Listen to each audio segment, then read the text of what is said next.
There we go. Okay.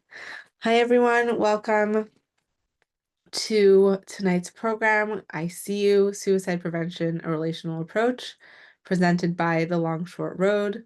My name is Lee Yaffe. I'm the founder and director of The Long Short Road. I'm really grateful to be here with all of you.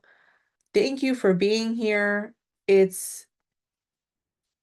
Oh, someone is raising their hand. One second. Hold on. Let's see. Okay, let's see if there's an issue that we need to take care of.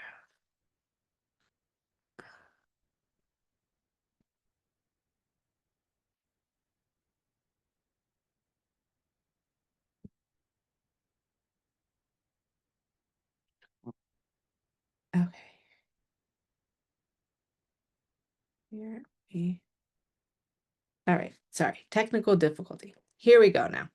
Okay, forgive me. Thank you for being here. I know there are a lot of things that you could be doing on a Monday night, and you're being here to have what I hope is a fruitful experience here in the seminar with me and the many people who are joining to learn about how we can play a role in preventing suicide and saving lives in our communities. I'm very humbled and I'm very grateful to be here with all of you. It means a lot to me to be here with all of you. So let's go ahead and get started. I just want to start with a little bit of a disclaimer that what we're talking about in tonight's workshop is really about providing awareness and clarity around suicide and suicide prevention, and that the information um, that we are addressing tonight is not meant to be a diagnostic tool. And if you need support in any way, please seek the support of a licensed professional or a hotline or warm line if you need more information or treatment or further services. Okay, so just to give you all a little bit of a map of where we're going tonight, and also give you all a little bit of, a structure for how this is going to work, because we are on Zoom and there are so many people already on. We have 56 people on already, so we're expecting over 200. So let's see how many people we end up getting, but already we have, thank God, a really big group of people here tonight. So I'm going to do my best to address questions that come up, that, if there's things that you need clarity on. That being said, I may not pause consistently throughout the workshop to answer questions. I will absolutely do my best, but we do have a designated question and answer section at the end, like at the end of our time. And there is a Q&A button that you can add your questions to. Um, and then I can, go through them and answer, and, do my best to answer as we go on. Okay, so where are we going tonight and what are we going to be talking about? So we're going to be talking about understanding suicide, and I put an asterisk there because for everything we do understand, and for everything that we do know, there's also a lot we don't know, and there's many causes and conditions, and so this is not a 100% guarantee of having a full understanding of the full gambit of human life, but just having a better understanding of what's going on for people who are struggling and how we can really help. And then we're going to talk about some tools for supporting a loved one who's struggling. So if that's a student, if that's a child, if that's your spouse, anyone in your life who is struggling is a loved one, right? So how can we really support that person? And also, we will briefly talk about, for those who are joining here tonight who are currently struggling and are wondering, well, how can I help myself? We will talk a little bit about what you can do and how you can feel empowered to get the help you need. I briefly, before we start with the material, just want to take a moment to introduce you all and share with you all a little bit about the Long Short Road, which is the sponsor of tonight's workshop, is the organization that I founded. So I founded the Long Short Road in 2019 in partnership with the Gelt Charitable Foundation, really to meet the dire need of what I was seeing as a teen suicide epidemic. I had been working with teens at that point for 2 years, and in those 2 years, I was exposed to many teens who were struggling with suicide, and unfortunately, many teens who did also die by suicide. And I was looking around hoping and looking for resources and tools and wondering where were the people who were supposed to have the answers. There were so many people struggling, like who knows how to help? And then it kind of I had this aha moment after a suicide intervention, in fact, that I had to be the one who knew figured out the answers because these things kept coming to me. So it was my moral obligation to know what to do. Um, that somehow turned into the organization that we have today. From 2019 until now, we've trained over 10,000 people in suicide prevention education.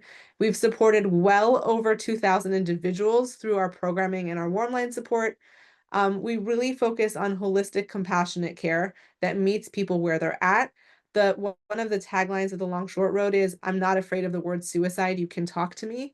And we really stand by that motto. We are not afraid of suicide or talking to people who are struggling about their struggles. We believe that it's important to meet people where they're at and hold space and compassion for them, no matter what their experience is. And the amazing thing about being on a long, short road is that all of you here now get to come along with me, and together as a community, all of us get to take this road together now through this journey over the next hour and bit, um, to see how we can all play a role in really supporting someone who is struggling. So thank you all for being here again.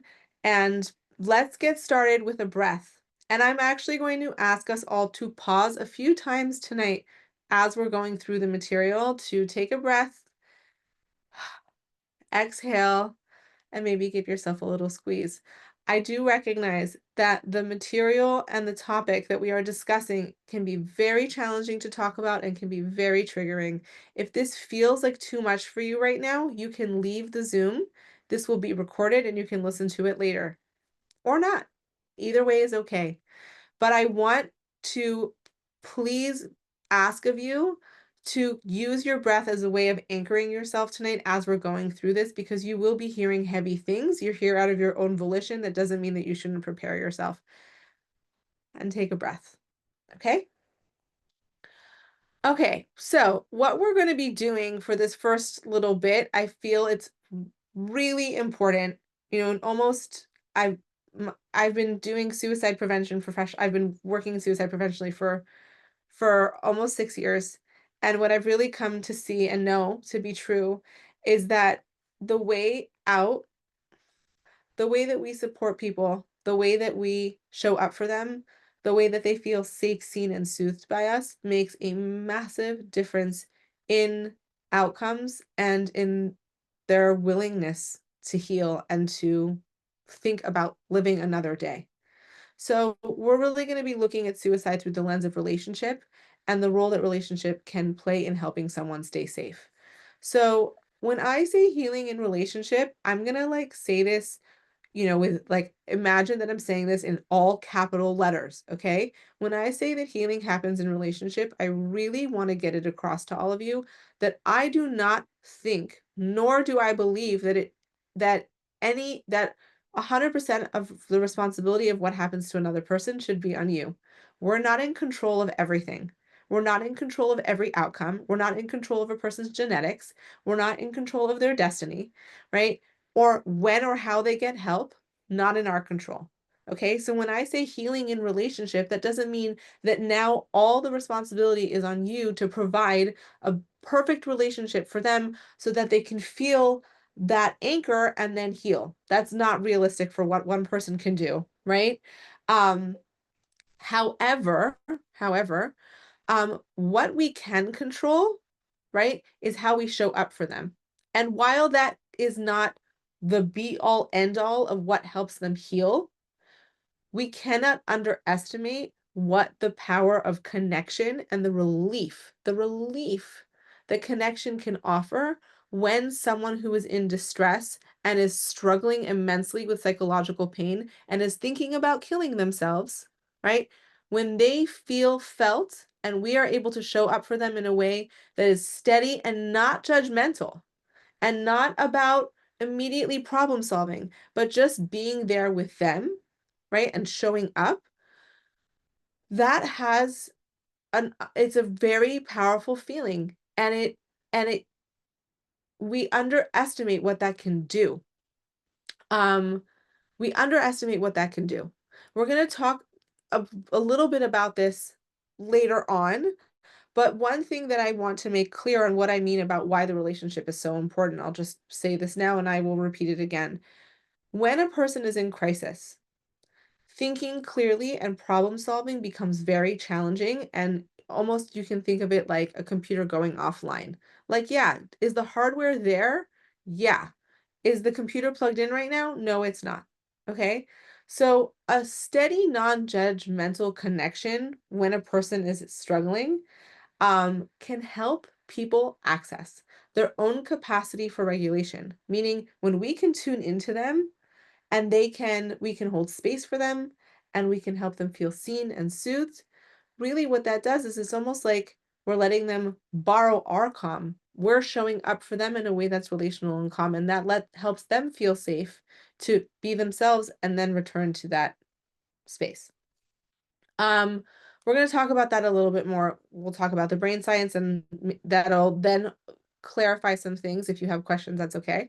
But part of relationship, okay, and I said this before about a non-judgmental and steady presence, but a large part of relationship is our ability to stay open and accepting of the person who's in front of us, no matter how they are presenting.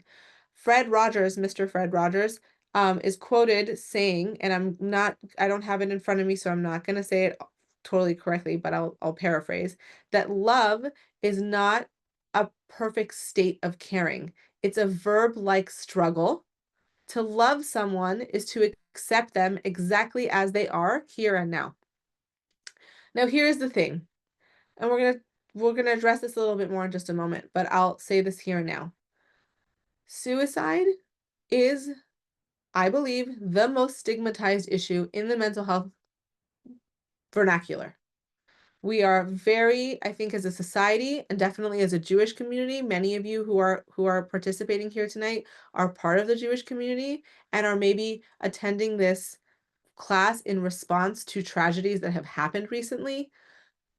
There is a lot of judgment around suicide, that the person is to blame, that they're selfish, that they're a problem, that they're broken, that, all the things that we could come up with that are very judgmental and disconnect and create a sense of distance between us and them.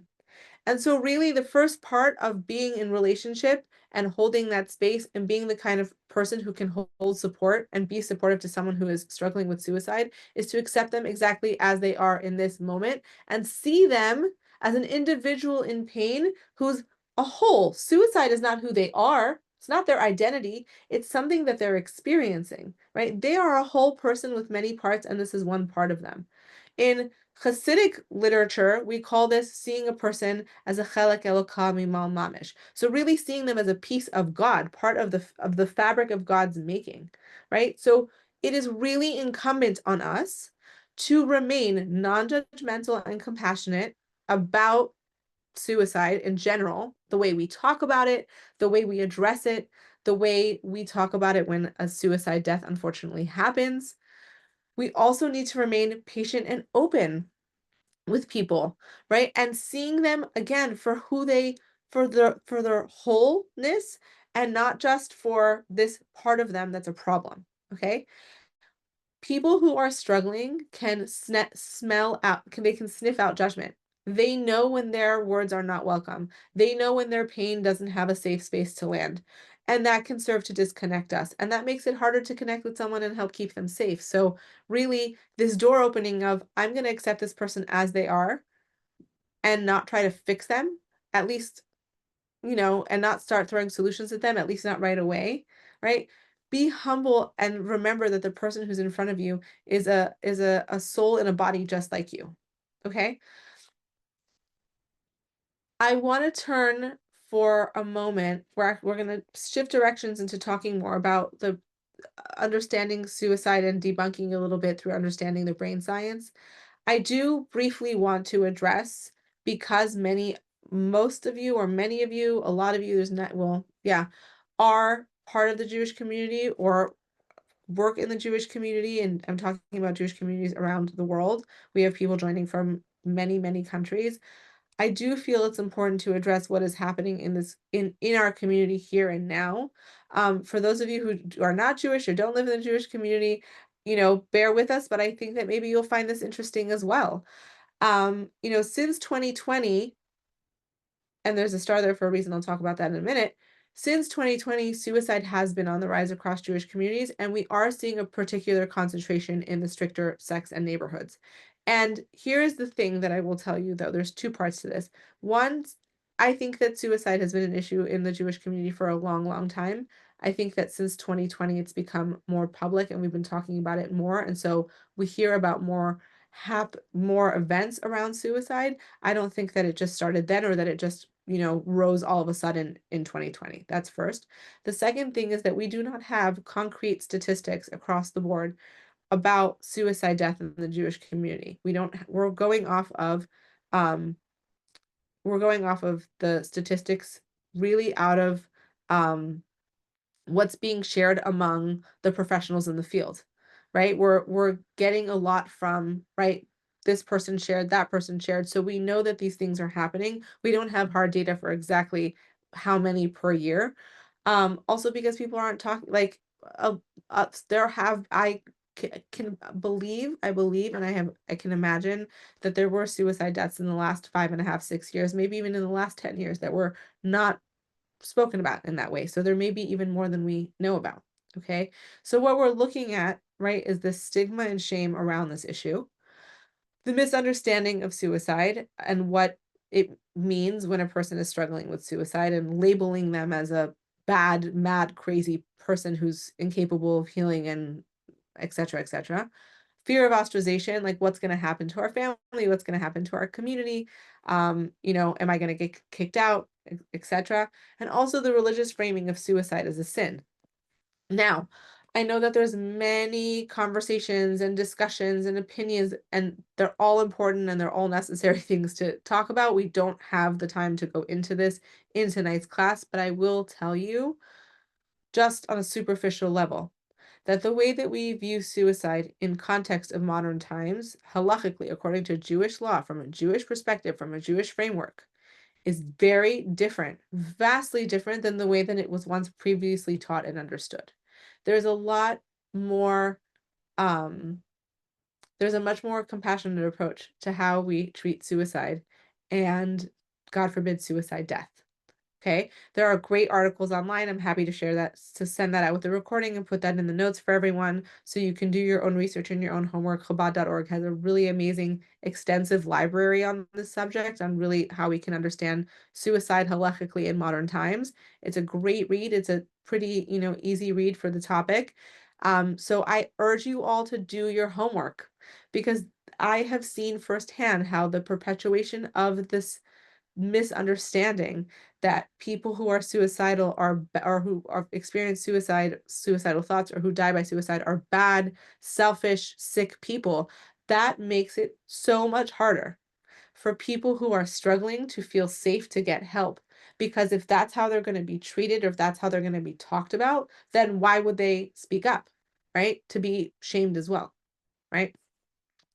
So I just want to take a minute to really let's reframe this. We have an opportunity to change our perspective and have a perspective shift on how we view suicide and individuals who are struggling. And I think that this understanding is imperative for our ability to lead with compassion. If we can have a better understanding of seeing people as what's happening to them and not suicide being like a moral flaw, right? We are then much more able to be accepting and to stay accepting of them, I hope, right? So we addressed this already, that suicide is not an illness or a sin.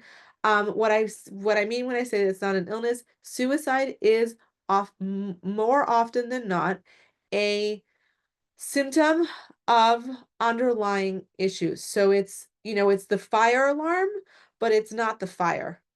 Um,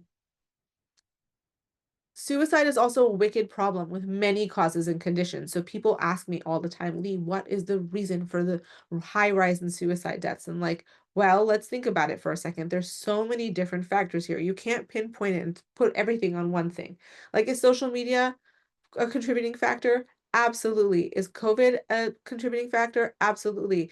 Is the fact that, suicide has been around for a long time and people have been struggling with this for years, but now we're just shining a lens on it so it looks like it's much more than it used to be? That's also part of it.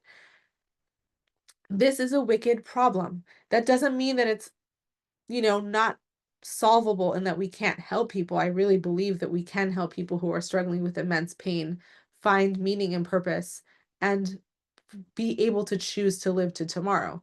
I also recognize that there's many causes and conditions for what causes a person to feel that suicide is the answer for their pain. Okay. Suicide is a psychic. So this was a term that was coined by Edwin Schneidman in, I believe, the 1970s or 80s, that basically the way that we look at suicide is that it's a psychological ache. It's a pain of the psyche, that there's some such turmoil going on inside a person that it leads them to feel that the only possible outcome that will lead them to safety is to end their life because the ache is so intense. Now, I do want to make it really clear, and I think this is something that really scares people. And so I do want to just clarify for all of you that suicide risk is not always an emergency. If someone is disclosing to you that they are struggling with suicidality, that does not mean that you automatically need to call 911. And the truth is, more often than not, it would probably be better if you didn't call 911. There is a time and a place to call emergency services. There is a time and a place to call Hatsala. We need them. We can rely on them. I'm not, God forbid, saying that we should never ask for help. It doesn't always have to be the first thing we go to. And by the way, when it is the first thing that we go to, that further drives that disconnection of I've shared with you that I'm struggling and now you're immediately having me taken away.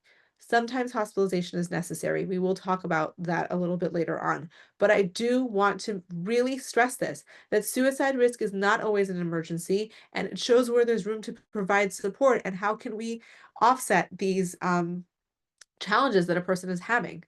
Um, this is this next thing that I'm going to bring up is something that's may feel a little counterintuitive. I hope when I, share a little bit more about the brain science in the next few slides, this will become clearer. It's okay if this sounds like shocking or confusing or wrong. All responses are okay. Suicide is our nervous system's way of seeking safety.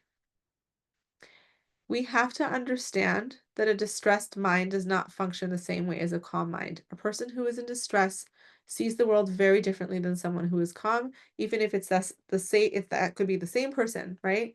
When I am struggling and I am feeling anxious about something, or when I have had a panic attack, I see the world through the lens of panic very differently than through the lens of calm and regulated and able to problem solve and think about, well, what's my next best step? Okay. So, in the context of a calm mind, it makes zero sense that suicide is a safety seeking method. Okay. But to a distressed mind, it makes 100% of sense. We're going to talk about that in just the next slide. But one thing that I would like to kind of turn to all of you about now. And, you can put this in the question box or the chat box if you want to share your impressions or what is coming up for you. I know that on Zoom it's hard to make it collaborative and especially in a webinar format, but the reason we did it in the webinar format is so that you could all feel comfortable coming on here anonymously and learning this. I recognize that there is this issue in that we struggle with, like, do I want to see other people that I know? Maybe I don't. So we had it with just my face here. So I'm going to ask this question to all of you. You can use the question box to answer or not, just think about it. What messages did you grow up hearing about suicide? So in your family, in your school, in your community, in your synagogue, in your church, and how do you believe that how do you think that those beliefs affect how you respond to this issue now? So, okay, I want to focus for a moment on really zooming in on the brain and understanding what's going on for a mind when a person is in distress. Um, I think this is a really crucial part of just how we relate to people in general and how we treat people on the day to day. Because people who are not in their full mind are not seeing the world the way we do. Okay. So this idea of the upstairs downstairs brain comes from doctors Daniel Siegel and Tina Payne Bryson from their book, The Whole Brain Child. Their book is not about suicide prevention. Their book is not about crisis management. Their book is about brain development and working with your child through their growing brain. I think that this model is fabulous for explaining what's going on when someone is in crisis. So I borrowed it from them. So here we go. Okay, so you've got really two parts of your brain that we want to be focusing on right now, okay? We have the downstairs brain, which is the limbic region. That's the emotional brain. So that's the part of your brain that acts before it thinks. So the part of your brain that's responsible for fight, flight, freeze, and fawn. So when you're in distress, when you're overwhelmed, when you are the classic one that they say in every psychology class is like it's the part of your brain that helps you figure out what to do when you're standing 100 feet away, 20 feet away from a lion. Okay, so this is the part of the brain that helps us think before we act. Now, I actually wanted to do this hand model with you as we were doing the upstairs downstairs, so let's actually do this now together. You can all do this with me. I'm not seeing you, so you don't have to, follow along if you don't want to. I think it's just informative and kind of a cool way of remembering this, okay? This also comes from Dr. Siegel. This is his hand model of the brain. Okay, so you have, here's your hand, map of your brain, okay? So here is your body. So your brain's, your spinal cord, brains, spinal cord, brain stem, limbic system. Okay, so here, this is the downstairs brain. So this is your emotional brain down here. So allows you to act before you think, bodily functions, your emotional responses, um, fight, flight, freeze responses, your natural reactions to danger, attachment and connection to your caregivers is also found in this part of the brain. So down here, okay? And then you walk upstairs to the second part of your brain, which is the brain is way more complex than this. I think you all know that, but this is just a good way of breaking it down, okay? So upstairs brain, second part of the brain we're going to focus on, the prefrontal cortex, specifically the middle prefrontal cortex.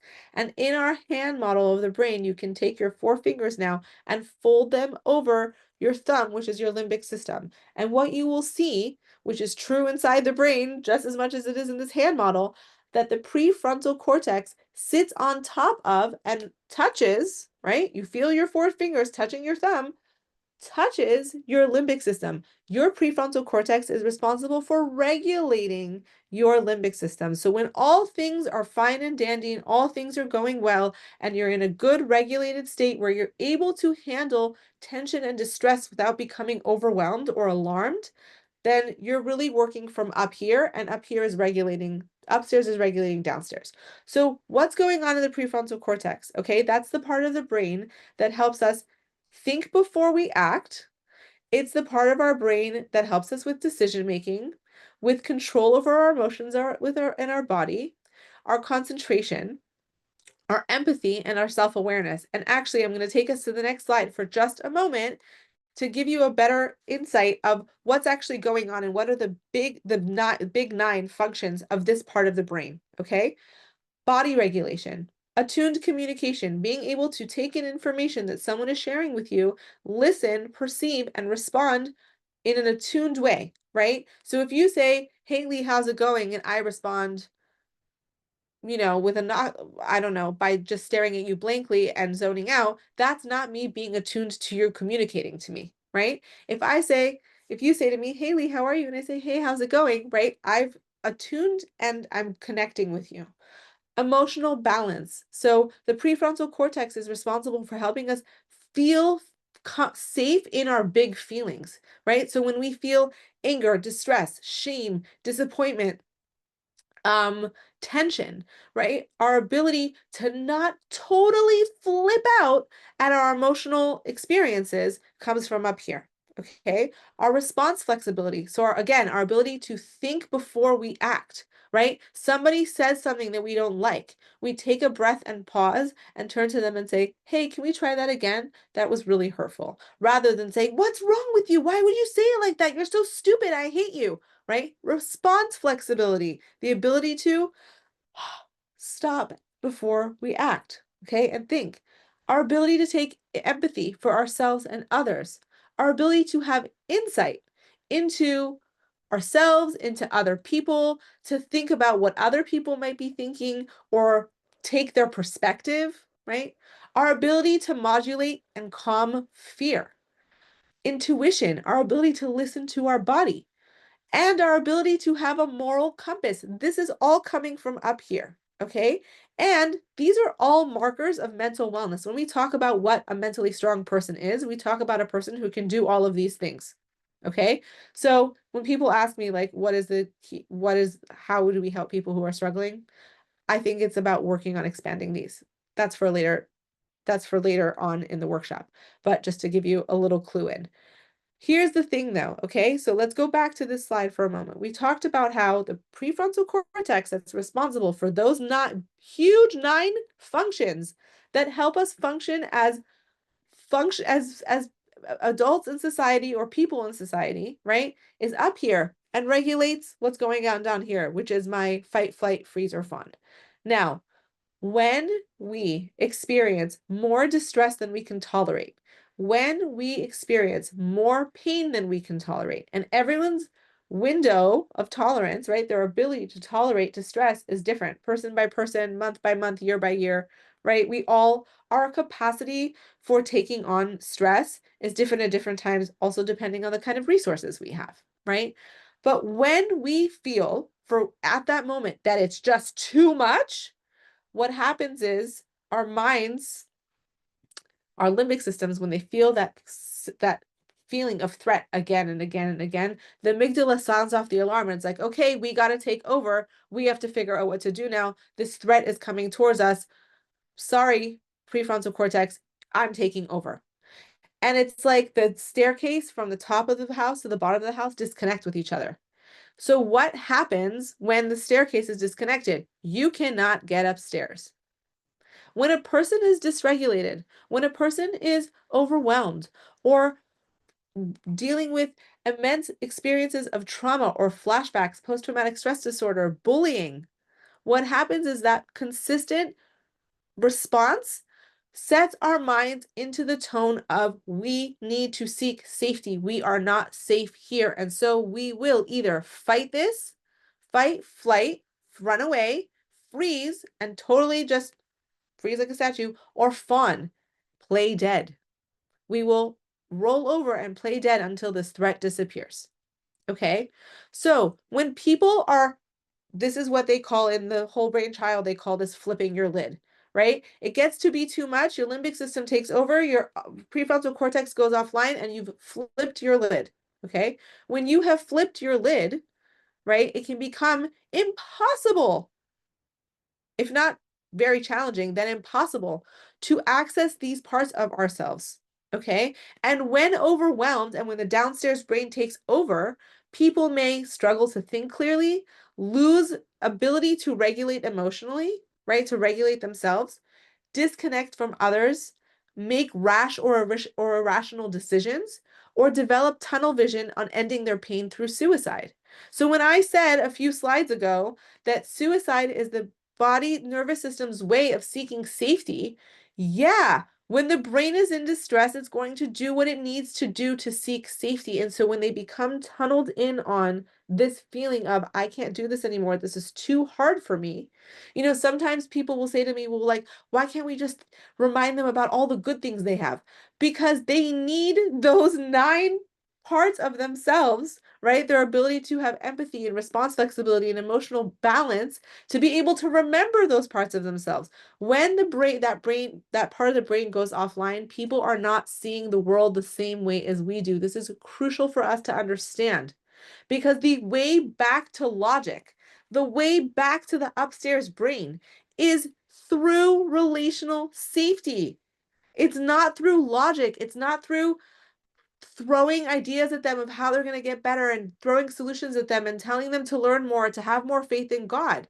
When a person feels safe to be as they are, right, and feel safe in relationship with another person, I can tell you that I'm struggling and that I'm scared or that I'm having a lot of fear, that these thoughts of suicide are freaking me out, but I also I don't know what to do, right? When we can provide that for a person, that relational connection is what allows a person the ability to go back online and access these parts of themselves. So when I said before that our ability to tune in and listen and provide that whole space holding helps people tap back into themselves, this is what I mean, right? One other way that I want us to think about this, and I'm going to come back to this, but this is also a Dan Siegel and Tina Payne Bryson thing. If you haven't noticed, I quote them a lot. People who are part of the Long Short Road community call me the unofficial president of Daniel Siegel's fan club. I very, humbly hold the title. I'm happy to hold the title. I love his work. Again, these four S's are not, they do not talk about suicide prevention or crisis management in their book where they address the four S's. It's called The Power of Showing Up. It's an amazing book. Everyone should read it, whether or not you're a parent. Get yourself a copy. You're welcome. It is incredible. But the point here is this model for thinking about how we can show up in relationship is really important. So our goal here really is to help people feel safe, seen, soothed, and secure. Okay, so when we're supporting someone who's struggling, when we are or we're concerned that someone in our life is struggling and we're thinking about, well, how do I want to approach them? How do I bring up suicide to a loved one? If I'm concerned that my child or my classmate or my spouse or my coworker or my sibling or my parent or the teller at the grocery store is struggling, how am I going to bring this up to them in a way that feels good and compassionate for them and also good and safe for me? So these four S's are a really helpful way to think about it. Okay, so we want to help keep them safe. We want to be a steady, grounded, non-threatening presence to them. So when I say safe, I don't mean, putting elbows and knee pads on them. I mean being a safe presence to them and not doing things that will make them feel threatened and not being a source of threat to them. So not yelling at them, not shaming them, not making decisions without their consent, things like that. The second part is seen. So this is the second S. Seen. We want to really take the time to truly notice and honor a person's inner world. So to listen with openness, without judgment or criticism, so they feel felt and valued. We'll talk about that in a little bit and what that could look like. We also want to soothe. So when a person is in distress and their brain is not in that place where they're able to think about anything but wanting to die, we want to be a soothing presence to them. So that means offering a calm presence and co-regulation, being a calm person, being not a calm person, being calm in that moment, being grounded in that moment that you're with them, taking a breath, just like I said in the beginning of our time together, right? Really making sure that you are grounded so that they can borrow from you. Because again, they don't have access to this right now. They don't have access to here right now. You have access and they can borrow from you, right? There's such a thing as mirror neurons that we mirror what we see in other people, right? So their brain starts to mirror what it sees in us. So if we meet them with chaos, panic, extreme, oh my God, this is, then they also meet us with that. When we meet them with, this is really scary. I'm really grateful that you told me. I'm here for you. Let's take some breaths. Do you hear the difference just in the way that I made those two verbal expressions, right? And again, we'll talk about that more in just a moment. And the final thing here is also to have these three things, right?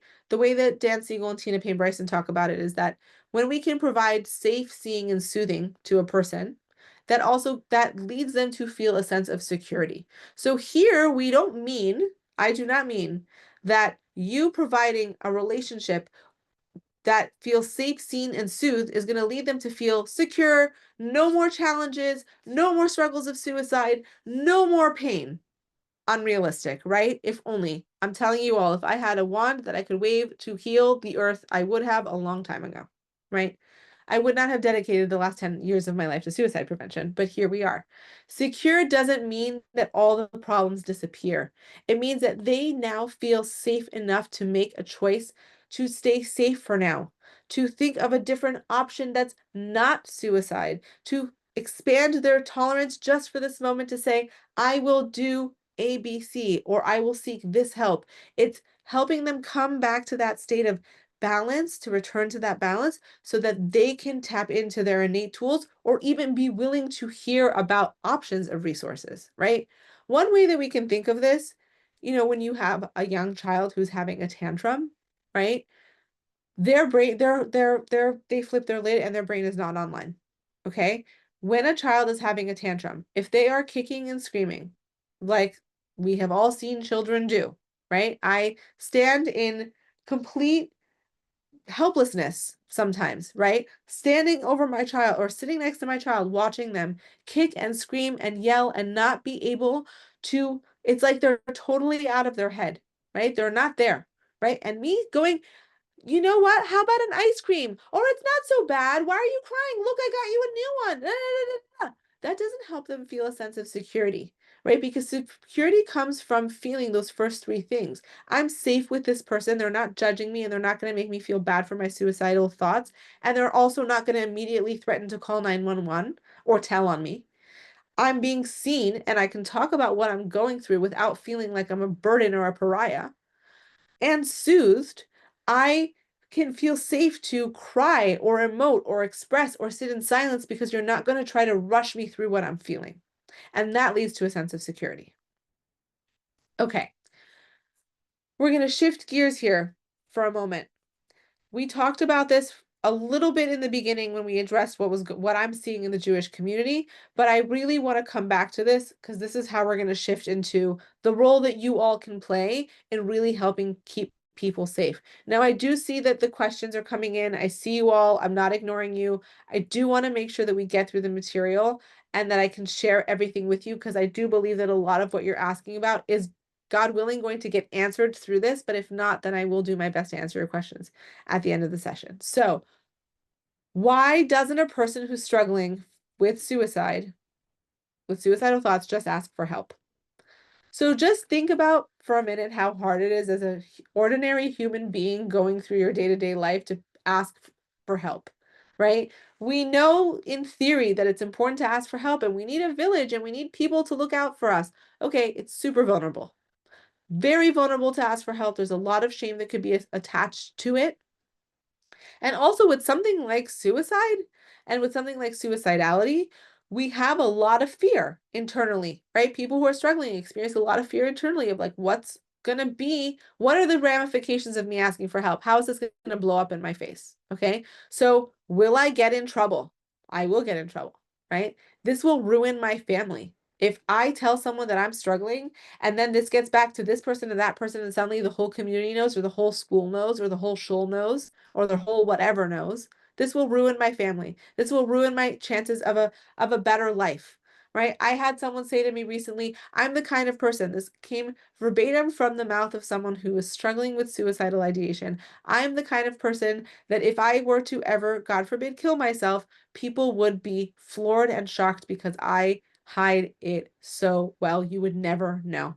I am the bubbly, amazing friend who's always making plans and hyping everyone up, and I'm the one who's there for everyone. People have no idea what is going on in my life, and if it gets out, it ruins my chances of life.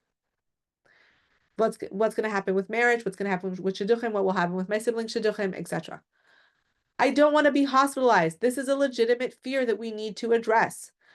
I know that there are times when hospitalization is necessary. If a person has the means for suicide and is planning on attempting imminently, we need to get them to safety.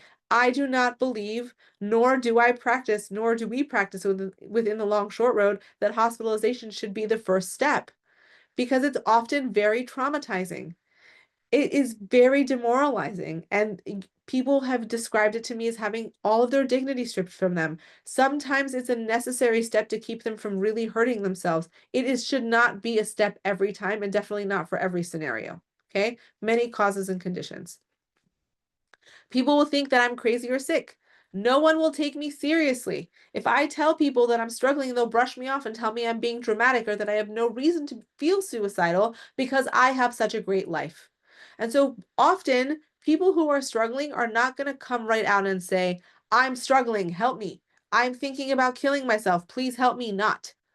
More often than not, people who are struggling will invite us to pay attention to what John Gottman and Julie Gottman call a bid for connection. I'm going to behave in a certain way that's going to make you say, huh, I wonder what's going on with that person. Okay. So invitations, well, let me just give you an example from my favorite, Calvin and Hobbes, what an invitation is. So here we have Calvin screaming at the top of his lungs, I'm in a very crabby mood, so everybody just leave me alone. I hate everyone. And then you see him stomp away, and then you see him turn and look behind his shoulder to see if anyone's following him. And then he says, nobody recognizes my hints to smother me with affection. If that is not an invitation, I don't know what is.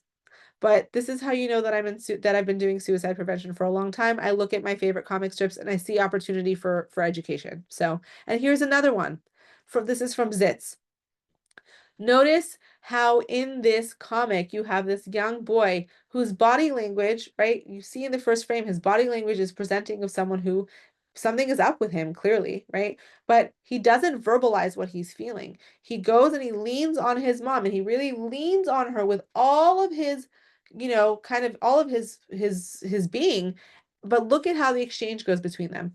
Jeremy, is there something you want to talk to me about? And he says, well, if you're going to pry it out of me like that. So we often think, I think as a society, we kind of think, well, if someone really is struggling, they will just say it. No, they will not. They are terrified to say it because either they've been turned down before, or they've been belittled, or they've had their rights taken away from them and it felt demoralizing and they don't want that to happen again. So they'll invite us in. They'll behave in ways that are alarming, maybe even obnoxious, maybe that we even will call dramatic or attention seeking. Please understand that all of these behaviors are bids for connection. They are begging to be seen, to feel safe, seen, and soothed. Okay, so what are some invitations that we could be looking at? Disclosure, and I do want to stress before I say read this off, that people can mask very well. People are very good at hiding their pain. So this is not about, I'm not asking you all now to like walk around with magnifying glasses and be like, okay, I have to look for every clue and every indication that I now have to address suicide with every person in my life, because you're going to burn out and go crazy that way. Okay. This is about increasing our awareness and kind of fine-tuning what we're paying attention to. Okay. So tuning into invitations such as disclosures of suicidal ideation or behavior. So even saying something like, I wish I could go to sleep or not wake up and not wake up.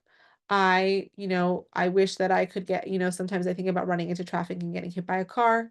Nobody loves me. I would be better off if I was dead. The world would be better off if I wasn't here. Talking about death or dying, even as a joke.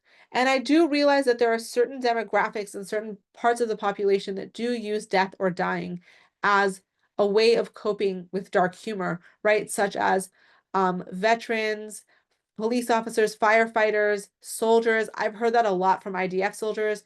We've had the incredible opportunity to do a lot of suicide prevention with current and reservist, with IDF soldiers. And that's one thing that they've brought up to me. It's like, well, it's in some situations, it's hard to know. Like, this is part of our lingo, right? Like, this is part of our how we talk about, this is how we cope.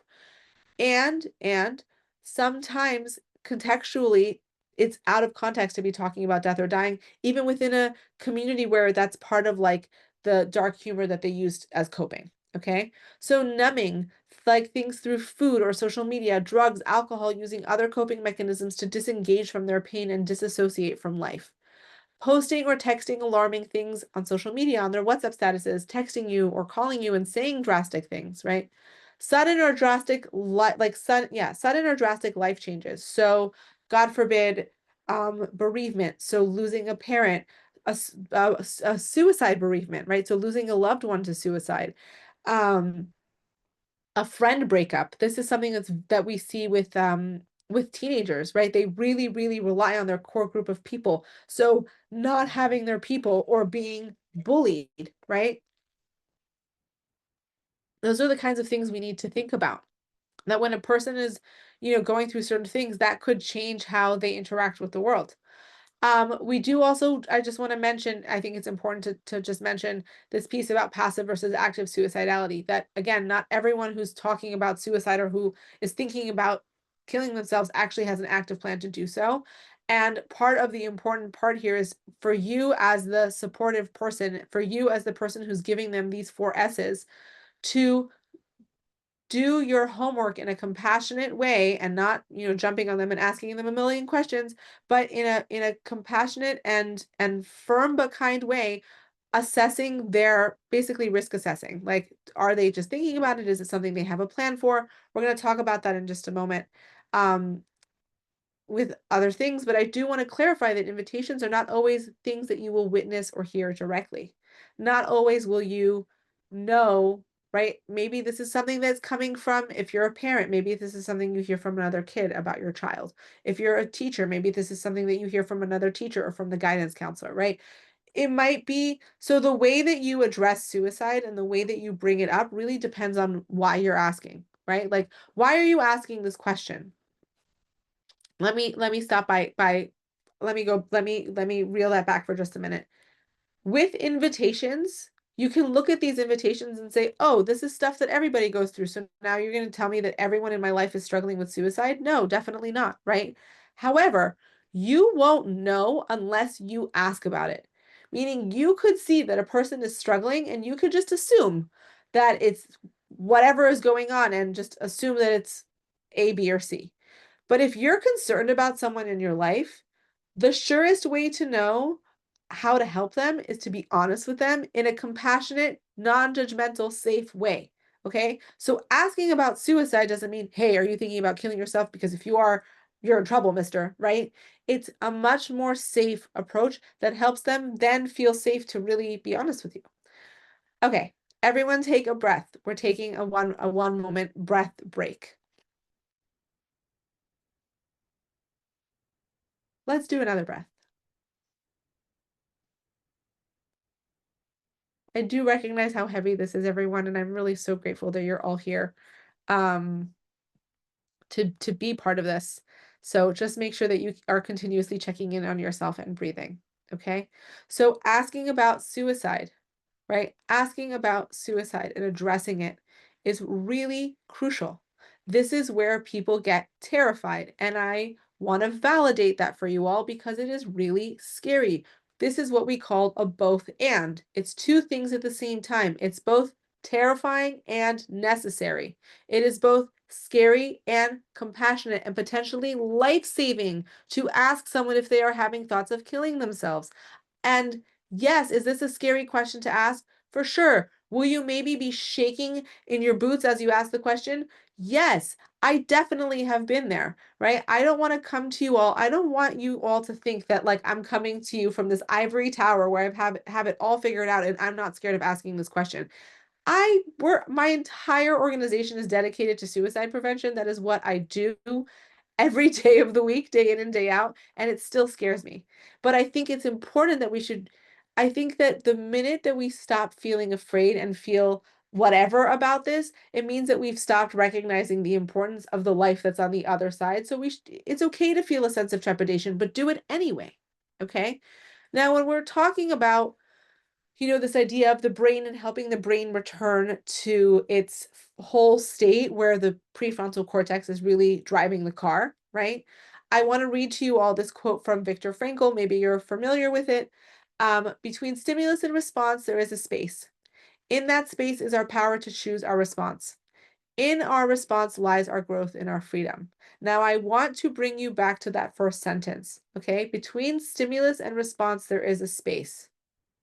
Okay, so between what happens to us and how we respond, there is a space that gives us the opportunity to choose our response.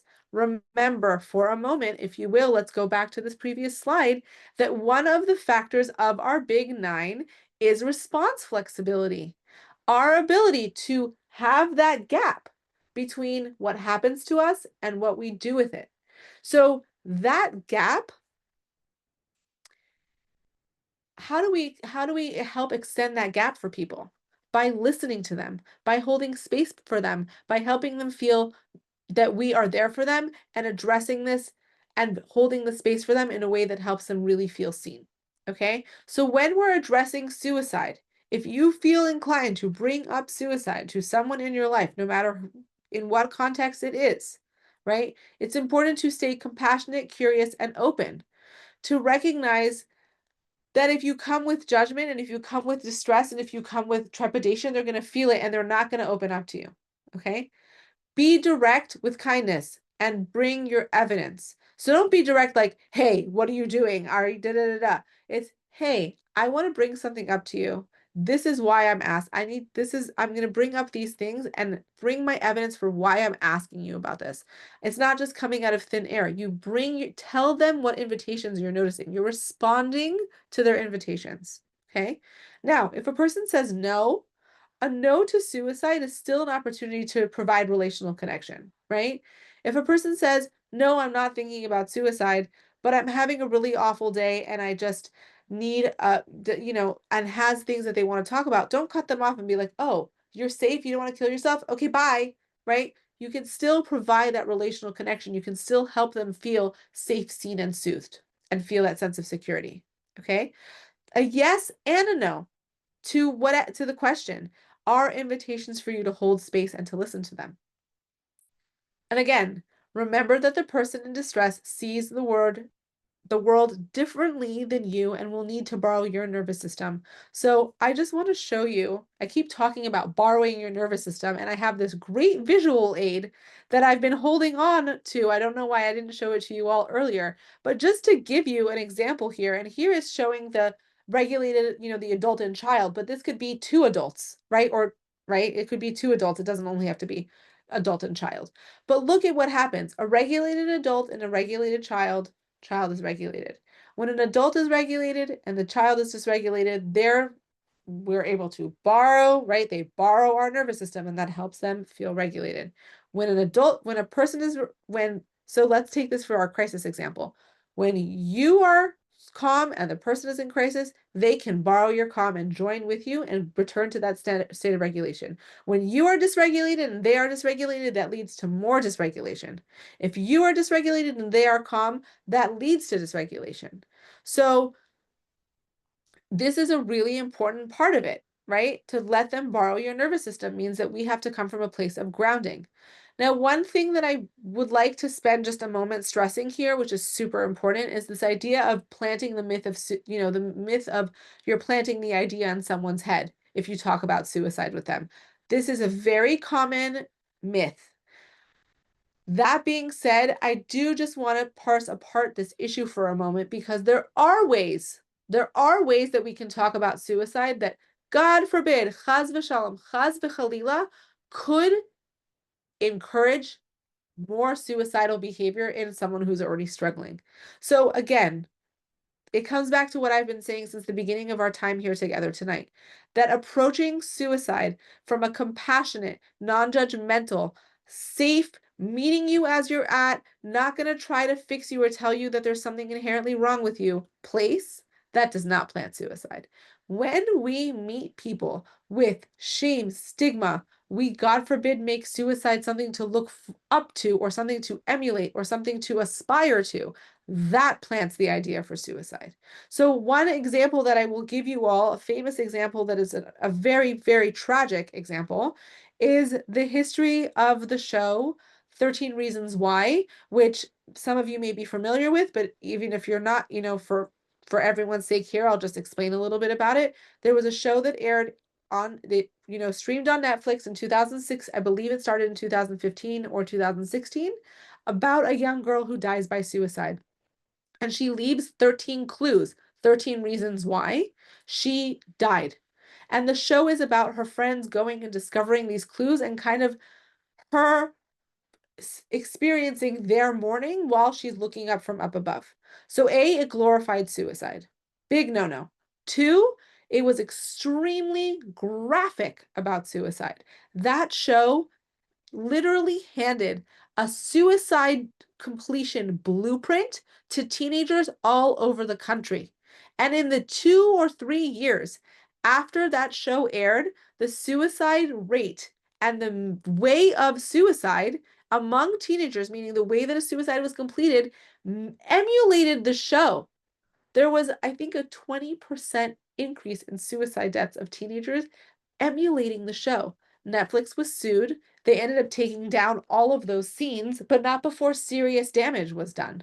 So when I'm talking about addressing suicide, I mean do it with heart, with compassion. It's human to human connection is super crucial here. Okay? So I want to give you some examples of how you could ask this question.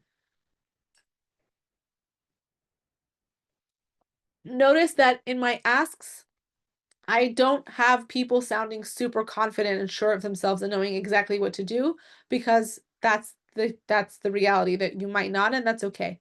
Right? So even framing the question by saying something like, I'm scared to ask you this question because I don't know how to ask. And even though I'm scared to ask you, I'm asking because I care about you. Are you thinking about killing yourself? I'm going to ask you a tough question. Are you having thoughts of suicide? Sam, let me tell you what I'm noticing. Dot, dot, dot. Insert invitations here. Are these issues you're experiencing related to suicide? Thank you for sharing with me everything that's going on. I feel inclined to ask you if you're considering suicide. So look at the things of what to avoid. Are you okay? Are you thinking of hurting yourself? Don't do anything stupid like kill yourself. You wouldn't kill yourself, would you? All of those questions drive disconnection. The way that we ask, our goal is to drive connection, right?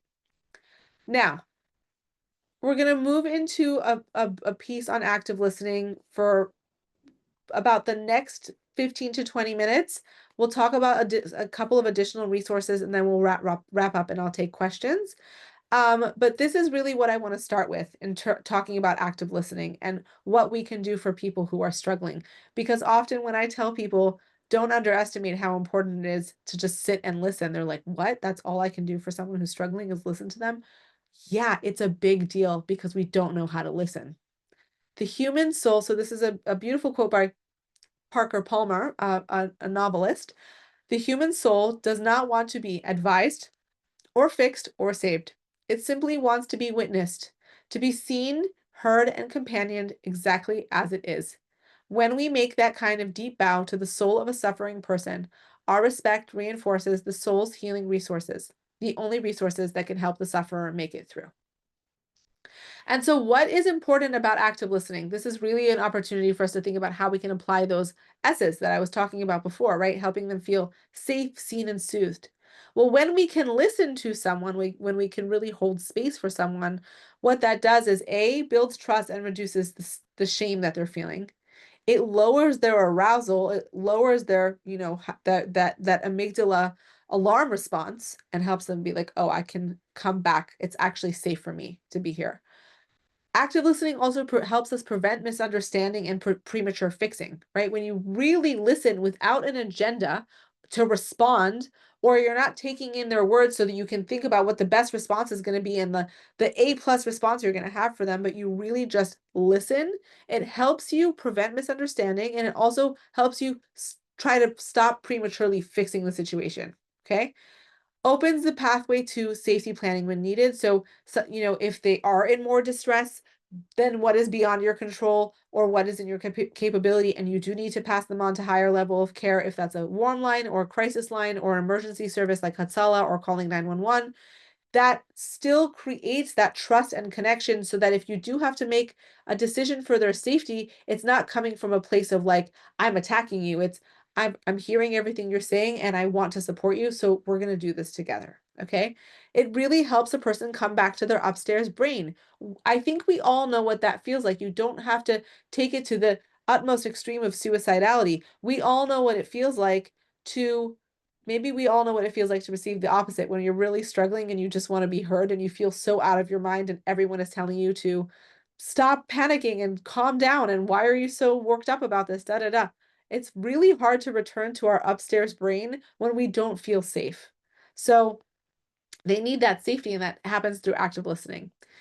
Active listening also really helps them feel safe to come as they are. I can be here as myself, messy, imperfect, feeling broken, struggling to think about why my life is worth living, and you're not going to run away from me. Wow, does that feel amazing? Okay? Active listening feels intuitive. It's really not. We're going to watch a video clip actually in just a moment that will highlight that. But just think about how often we listen for the purpose of throwing out our response or, getting to the punchline before they get to the punchline, right? So, some relational do's and don'ts for active listening, okay? Lead with curiosity. So, asking short, open ended questions, right? If someone says to you, I am thinking about killing myself, ask them, can you share more with me about what's going on? Can you share a little bit with me about how you got to this point? Um, Etc. Things like that, reflecting their feelings and the meaning of their feelings, not just facts, not just saying back to them, oh, I hear what you're saying, that you're really struggling and that's why you want to kill yourself, right? Like, really reflecting what you're hearing them say. Really important regulation to regulate yourself. That's a really crucial step for providing support, because again, if you are dysregulated, they will be dysregulated. When you are calm, they are able to tap into their calm. Okay. Things that we want to avoid, and we're going to talk about that in just a moment in a little bit more depth. Minimizing, moralizing, or rushing to advise them. This is super hard, especially when we're talking about our kids. For any parents who are in the audience tonight who are thinking, well, it's really hard because I know my child so well and I know what they're going through. And so my feeling is that I just want to fix it. I'm going to beg you to not. As hard as it is, don't immediately rush to fix or advise, because that's often not what a person needs in the moment of distress. Okay. Also, don't rush to fill the space with a word salad to relieve your discomfort over the situation. So if they share with you that they're struggling, don't immediately go, well, I had an aunt who'd struggled and this is what she did to get better. So if it's possible for her, then it's possible for you. And oh, do you know that yoga is a really helpful tool? And by the way, I heard this psychologist once say da da da da da da da. Don't fill the space with words just to make yourself feel better for how uncomfortable this is. Lean into the discomfort.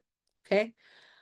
Please try to not over-identify or disclose your own trauma or pain. Do not make it about you. Even if you have struggled in the past, don't turn it into, I'm turning the spotlight of myself and let me tell you about my experience, okay? Stay with them, make it about them, be that calm presence for them. And to share something with you that I heard from a podcast guest of mine for a show, this week's episode we recorded today, and he said to me, as uncomfortable as it is for you to be the person who's holding space, think about how uncomfortable and scary it is for the person who's struggling to be sharing. So don't over-identify or disclose your own pain, because again, that's also us trying to like deal with our own discomfort. So lean into the discomfort. Okay. Also, do not take responsibility for outcomes. This is really hard when we are supporting someone who is struggling, especially when that person is our child or our student or our spouse or a loved one of any nature. We want to know that we can fix, solve, cure whatever it is that they're struggling with. A lot of that is not in our control. Can we take the necessary steps to get them to safety and to get them to the right support? Absolutely. Does that mean that we become responsible for every single thing that happens to them? No, because that's beyond the capability of what one person can provide. Okay. Um, I just want to share this one slide on blocks to effective listening, because I do think that this is something that we all struggle with in day to day, and especially when we're talking about something really hard. So, moralizing or imposing beliefs, especially on sensitive topics, when someone discloses to you that they're struggling and you immediately jump on them and harp on them for how it's not right in the eyes of God, or they have so much to live for, or it's immoral to die by suicide, or whatever, right? Stay curious and focus on their lived experience. Just because it doesn't make sense to you doesn't mean that it's not of value, that they don't deserve to feel valued and seen in their pain. Okay? Don't jump to conclusions. So try to get the full picture before you jump in with advice. Multitasking and distraction. This is, I think, one of the biggest barriers in our society today, because we're all glued to our phones. It's awful. I am one of those people too, right? Like, we could all do much better with that. Give your full attention. Even if your full attention can only be for 5 minutes, right? Give that. Phone down, eyes up, heart open. Over questioning. This is again something we do because we feel scared. Like, oh my God, let me ask a bunch of questions to try to assess what's going on so I can get this person to safety right now. Be with them in the process, sit with them in the conversation, really hold that space for them. Again, I told you all multiple times tonight that I am the unofficial president of the Dan Siegel fan club, and here is another Dan Siegel acronym that I love, which again, he does not use this for suicide prevention, but I do, because I think it's a really powerful way of thinking about how we can really tune into people. We want to offer people our peace, give them peace when we are listening to them. So presence, showing up fully with your undivided attention, engagement, demonstrating that you're fully listening to them, nodding your head, body language, leaning in, saying things like, or I can hear you, or I hear what you're saying. If you're on the phone with them and they can't read your body, they can't see your body language. Affection, offer compassion for what they're experiencing, keeping your tone warm and non judgmental, right? You want them to feel like they're being cared for, not like you're evaluating them. Calm. So regulate yourself, breathe. And again, invite that co-regulation either through breathing together, which we can all do right now, right? We can all do that right now together. One practice that I like to suggest to people when I'm speaking to people on our warm line, people who call who are experiencing distress and they're really overwhelmed, sometimes what I'll say is, if this feels accessible to you and if you want to try it, try just giving yourself a little hug, right? Sometimes when you're with the person, hugging them, right? Sometimes they don't want that. And the last part, the last E in peace is empathy, tuning into their emotions and reflecting back to them, not judging their emotions, not telling them that they shouldn't feel their emotions, having empathy for their emotions. Okay, we're going to take a break from the formal piece on this now to, at least from my part of this, to watch a brief video on active listening, which I think does an incredible job of highlighting the do's and don'ts that I've gone over. So let me reshare my screen. Give me, oh, here we go. Okay, here we go.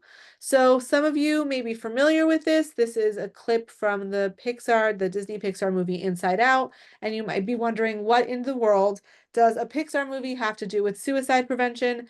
Let me tell you all something. I think this is the best example and explanation of what we should and should not do when we are holding space for someone in distress. So let's take about 2 minutes to watch this clip, and then we'll, wrap up with the last pieces of the class, and then I'll take questions. This gets me hanging. Wait, it still has some same power left.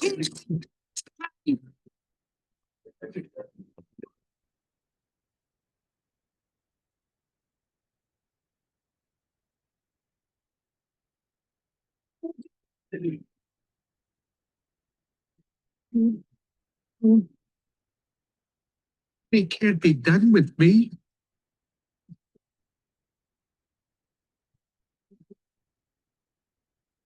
Hey, it's gonna be okay. We can fix this. We just need to get back to headquarters. Which way to the train station? I had a whole trip planned for us. Hey, who's ticklish, huh? Here comes the tickle monster. Hey, Bing Bong, look at this. Oh, here's a fun game. You point to the train station and we all go there. Won't that be for the train station? I'm sorry they took your rocket. They took something that you loved. It's gone forever. Sadness. Don't make him feel worse. Sorry. It's all I had left of Riley. I bet you and Riley had great adventures. Oh, they were wonderful. Once we flew back in time, we had breakfast twice that day. Sadness. Sounds amazing. I bet Riley liked it. Oh, she did. We were best friends. Yeah, it's sad.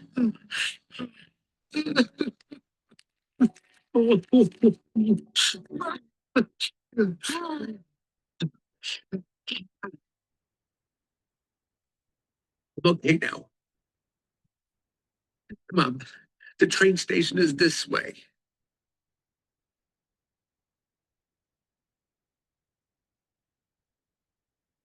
You do that. Sad, so I listened to what. Okay, so she gets cut off, but what she says is, he was sad, so I listened to what he said.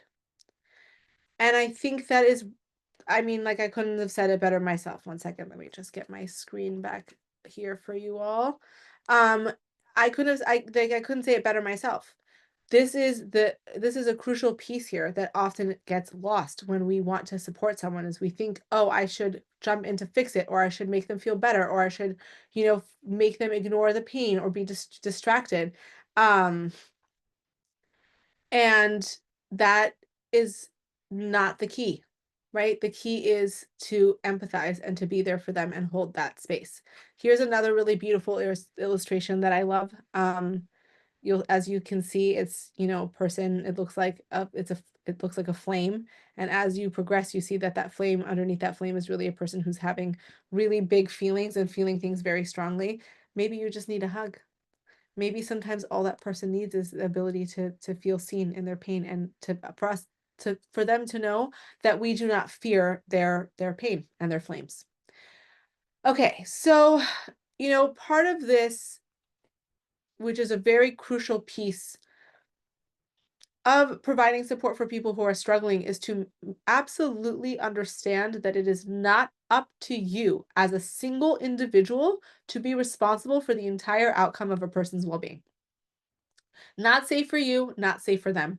I have shared this idea hundreds, if not thousands of times over the years, that we need to, how do we prevent suicide in the long term? By making, or at least helping establish, that a person has a network of safety. That I am, right? If someone discloses to me that they're struggling with suicide, well, now I become part of their network of safety, but I also help include other people in their network of safety so that I'm not holding it by myself for a few reasons. One, not a realistic responsibility for one person to hold one other person's pain. Two, not safe, right? And I've shared this before with people, but there have been times, especially, you know, when there have been times in over the years where people have needed support and I have been unavailable to provide support because I had my own family emergency or my own crisis going on or something that I had to attend to that was time sensitive. It wasn't because I didn't want to help, it's because I'm also human, right? So we can't have that expectations on ourselves that we're always going to be the ones to jump in and save the day, because it's totally not realistic and it's not safe for the person who's in crisis either. So a nice kind of handy way to think about how we include, and I recognize that there's many causes and conditions, and there's literally thousands of scenarios that we could talk about. How do you do this? And, but for example, if you are a teacher who's listening and you're thinking about, well, I have a student who disclosed to me that they're suicidal, and now how do I include their parents, or how do I tell the principal or include the guidance counselor? There's one way to kind of do this VAR skill. If you are a teen and your friend confided in you, there's another way to do this VAR skill. But really, what it's about is not about deflecting and saying, okay, I'm going to pass you on to the next person now because I can't handle you and you're too much. It's, I see how much this is for you. I'm here for you. And also, let's expand your network of safety and let's make sure that there are other people who can hold that support for you. So, the way we can really do that, though, is through validating them. Like, they have to feel seen and felt before they can jump into action and problem solving. Appreciate them. Thank them for trusting you with their story. This is crucial. When people open up to us that they're struggling, they need to feel seen. So thank them for sharing. And then relate and refer. Let them know that they're not alone. So, like, help them feel that, I'm here for you. And now also let's think about who else we can include to keep you safe. So, what does that look like? What does creating a community of safety look like? So, it starts by kind of assessing who's in their safety network right now, meaning who's in their life right now that's a safe person for them: a parent, a spouse, a mental health professional, a guidance counselor, etc. Sometimes teens will say, well, the person who's safe for me is my other friend who's also 14 or 15 or 17. Okay, they could be part of their social network. They cannot be part of who keeps them safe from suicide, or who helps them develop tools for long-term healing, right? Um, Including the individual who's struggling in the decision-making process of what happens to them is crucial. We're not taking away their decision making. We're not saying, okay, now that you've shared with me that you're struggling with suicide, the end, I am, calling 911 and I'm taking full control away from you. It's, we're going to do this together. Let's figure out together. We're going to collaborate. This is about you, and I'm walking alongside you. How are we going to do this to keep you the most safe? And also assessing what's the safest way to keep them safe right now. Sometimes it might be hospitalization. Sometimes this is a act now, talk later situation, right? If God forbid someone is in the act of attempting suicide or is telling you that they're going to or is threatening that they're going to, you need to get emergency support involved, but it's not always necessary. Okay? That's also where it comes into play of like in that part of active listening and part of that holding space and collaborative communication, asking them, do you have a plan for how, do you have a plan? Is it something you're thinking about? Like, could you be ask them for clarity on where they're holding, because that will also change the trajectory of what you do. And I am begging you all, please, whatever you do, do not promise secrecy if a person asks you to promise secrecy. If a person says to you, I'll only tell you what's going on, but you have to promise it stays between me and you cannot do that because that goes against the ability to create a web of connection, which is a necessary component and ingredient for their long-term healing. It cannot stay between the two of you. Not safe for them, not safe for you. Okay? Again, when is it time to call 911 or Hatala or local resources, whatever those resources may be to you? If a person says that they are acting on a suicide plan, I have the means, I'm gonna do it right now, you can't stop me, I'm going. Or if they're threatening themselves or others violently, you need to make that step to get them help. Here is the thing that I'm going to reiterate, which I think is very, very important.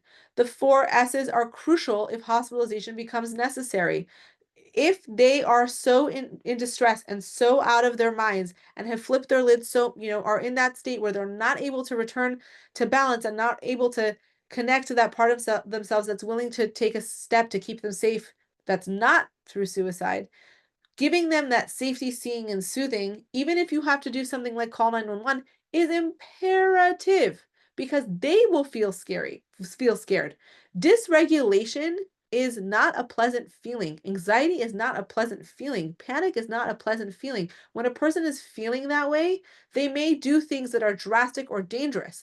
Under that behavior is communication of distress and pain. And so they need, even in moments where we have to act in an emergency, provide them again with that foundational cushion of the four S's.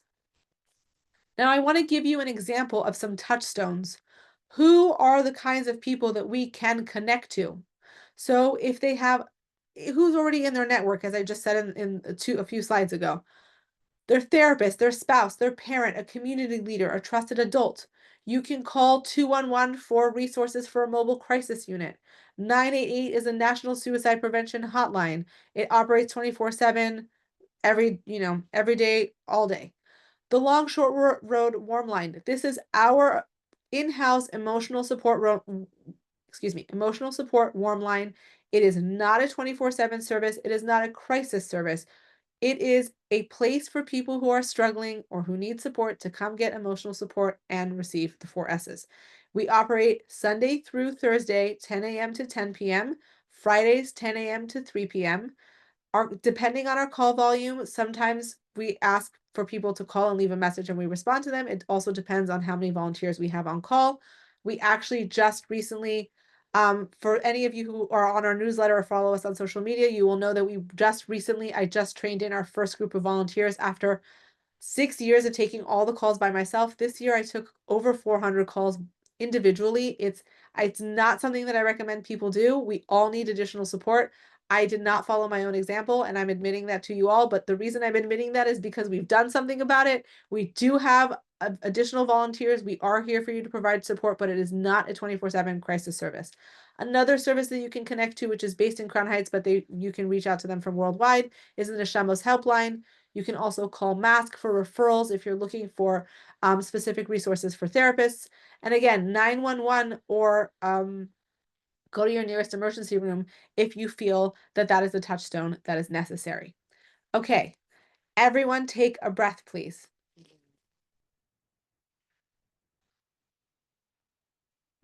Seeing how we're doing on time here, I think we have a few more minutes for me to share. Um, a few more minutes for me to share some ideas here on ways for those who are listening, who are here, who are struggling, how you can support yourself and how you can gain support. So we're going to talk about that a little bit and then I will respond to your questions. I just want to start with this for this section. This is their story, or this is your story so far. This is your story so far. Okay. So if you are watching this tonight and you are struggling and you came on here and you're like, I don't know what's going to be with my life, but where I am right now is really, really hard. I just want to validate and honor that for you and also tell you this is your story so far, and this does not have to be where your story ends. And history is not destiny. The fact that you have struggled for however long you have struggled does not mean that it is your destiny to continue struggling in this way forever and ever until the end of time. Okay? And I know that that may not be something that feels real or accessible to you depending on where you're holding in your healing journey, but I just wanted to share that with all of you, and you can do with that what you will. Okay, so when we are in distress, when we have flipped our lid and we are out of our window of tolerance, okay, when we're not able to handle the amount of distress that is coming our way, it's very hard in the moment to be like, "Oh, yeah, let me journal, let me write, let me craft, let me da da da." Focus on when you're in distress. So you're feeling overwhelmed, you're feeling anxious, the suicidal thoughts are feeling very loud in a particular moment, to focus on tiny, tiny things you can do. First of all, breathe. You don't have to go and like, deep breathe in through your nose and out through your mouth. Just even passively sitting and focusing on the sensation of your breath coming in and out of your nose. Doing something called name it to tame it, where you name what is happening to you. You verbalize and you say out loud, this is what's happening to me. I'm having thoughts of suicide right now, and I'm feeling frightened by them. When we can name what is happening to us, it helps tame and bring back our that logical part of us, the part of us is that responds to logic, right? We talk about what is happening, and that gives us the ability to start to return to that place of centeredness. Providing self-compassion and tenderness for yourself. So hugging yourself, speaking to yourself kindly. I love you. This is so hard for you. Poor baby, you're going through so much, right? This is hard. Regulate or co-regulate. So find a way that feels good for you to regulate your body. If it's holding your knees up to your chest and rocking slowly back and forth, or doing the tip scale, which we're going to talk about in just a minute, but like really, part of we'll talk about tip in a minute, so I'm not going to spoil it now. Seeking safe comfort, support, or distraction.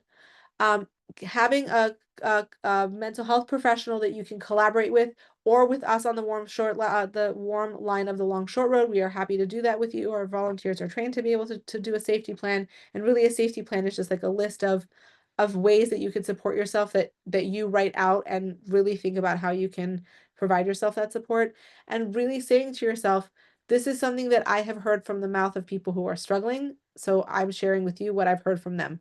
My mind is telling me a story, and I can choose how to respond for right now. My mind is telling me that I have to kill myself because I'm in too much pain. This is really hard for me. How am I can respond for the next 30 seconds by ABC. Okay? Now, when you are in moments of calm, obviously your way of responding to the world and your way of reacting to the world is going to be different than when you are in distress. So, when in moments of calm, practicing ways to expand your distress tolerance, right? Finding ways to expand your capacity for experiencing distressing things without immediately going into, this is too much, I have to end my life. So one skill that is talked about a lot in DBT, which is a type of therapy which is used very often with much success for people who are struggling with suicide, is called is TIP. So temperature, intense exercise, paced breathing, and paired muscle relaxation. Again, regulate or co-regulate. Regulate in nature. You guys might think that this is ridiculous or hilarious, but I think that one of the best regulation tools that I have ever learned came from someone from our advisory board. Thank you, Elisa Horowitz, for teaching me this. That you can regulate in nature by laying in grass, or by laying down on the bark of a tree, on the branch of a on the trunk of a tree, and really like leaning yourself all the way into the tree and kind of letting the tree hug you. Um, meditative time, whatever that looks like for you, using writing. But ultimately, I want you to think about what the tools that work for you, like what are the best tools that work for you, because this is just a small, list of suggestions. Ultimately, it's up to every person to think about, well, what is really helping me? How can I help myself expand my distress tolerance in moments of calm? Now, I also just want to share a couple of ideas of techniques for working with suicidal ideation. If you are interested in looking into therapies or different modalities, you really want to. What I have found to be the most effective is not talk therapy for suicidal thought. I think that talk therapy has a time and a place. I have benefited from talk therapy. I know many people who have. I don't think that the time and place for that is here.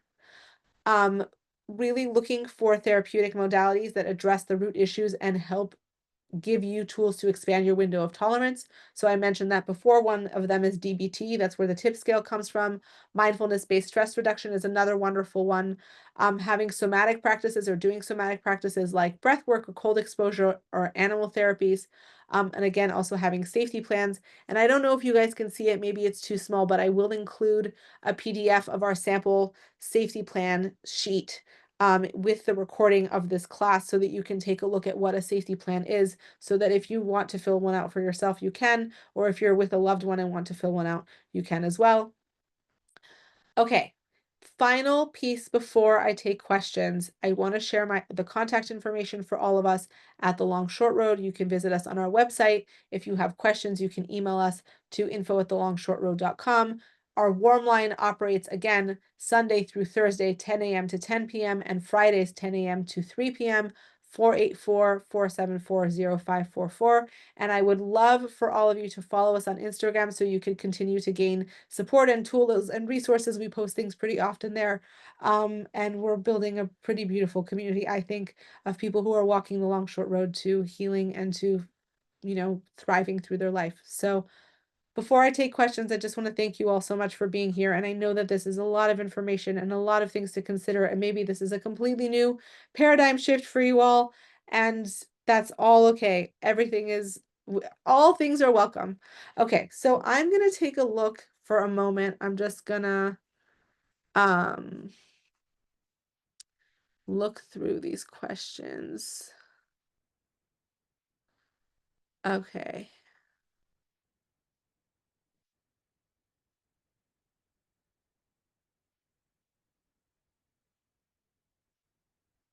Okay, so I think some of these I was able to respond to.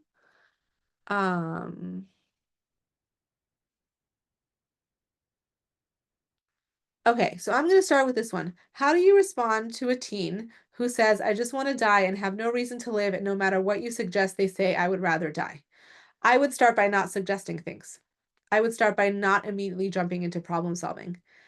As we talked about tonight, like um, I would start with the space holding, the listening, the validating, the not immediately jumping to conclusions, because often that just, they don't feel seen. And if they don't feel seen, then um it becomes challenging for them to want to gain support. The other thing I would say is this: sometimes teens feel very afraid of wanting to get support because of what kind of the stigma that it might perpetuate. I do encourage families, parents, if you want to empower your child to get help and seek a, the psychological help, right? Like the support of a therapist, go with them. Or better yet, go to a first appointment without them and see what the professional can advise you, because often we can't push our kids into wanting to get help, and it can feel very scary. But we have to start somewhere. So we could start by either going together as a group, right? Mom and dad and child, or mom and child, or dad and child, or caregiver and child, or just the caregivers. And um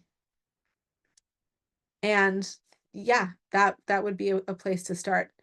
Um okay, I'm going to look at other questions that are coming in.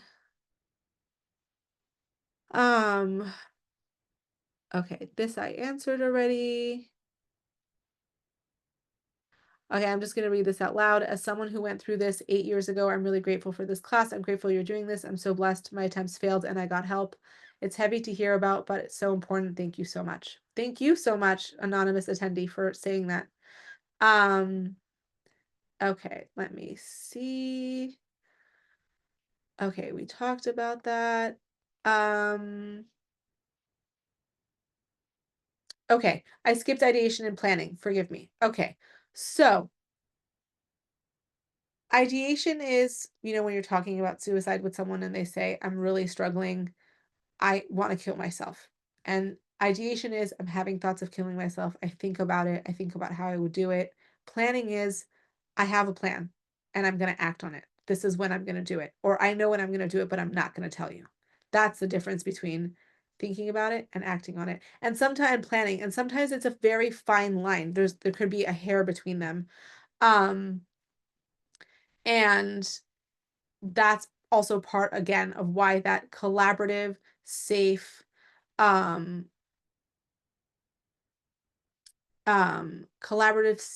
effective way of holding space for them. um that also allows us to be able to assess the difference between, are they, planning, um um are they planning, or are they just thinking about it? um okay, I'm looking at these questions. Okay. Why do you need to use the word suicide versus hurting yourself when inquiring of suicide? Excellent, excellent question. Okay. So, when we are talking about suicide, what the research shows and what lived experience has taught us and has definitely taught me is that when we address the topic fully, like full on, without being ashamed, like we're not scared of the topic, but we're doing it in a way that's compassionate, right? Then that is a much surer way of getting a straight answer from them and a true answer from them, right?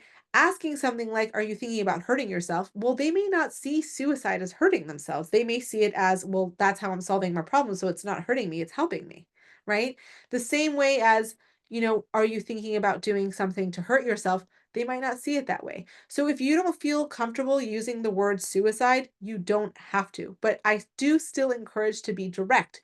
Ask, are you thinking about killing yourself? Right?